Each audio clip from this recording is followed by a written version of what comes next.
ఆగో.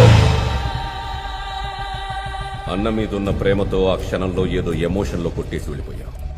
కొట్టేసి వెళ్ళిపోయిన తర్వాత అయినా ఈ మద్దాలి శివారెడ్డి అనేవాడు పలానా వాడు మామూలోడు కాదు, వాడింకా చావలేదు, హాస్పిటల్లోనే ఉన్నాడు, లేస్తే వస్తాడు, వస్తే ఏసేస్తాడు అని తెలీదురా.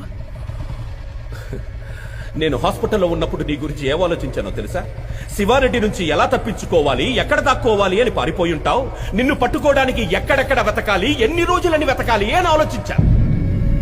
కానీ నువ్వేంట్రా, అసలు ఈ మద్దాలి శివారెడ్డి అనే వాడే నీ లైఫ్ లో లేనట్టు, వాడితో అసలు నీకేమీ జరగనట్టు హ్యాపీగా బైక్ వేసుకుని హైదరాబాద్ మొత్తం ఇంత నార్మల్ గా ఇంత కూల్ గా ఎలా తిరుగుతున్నావురా నువ్వు?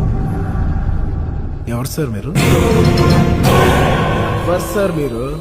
నేనెవరో నీకు తెలీదు. మీరేం మాట్లాడుతున్నారు? మీరు ఎవరు అనుకుని ఎవరితో మాట్లాడుతున్నారు? నేనెవరో నీకు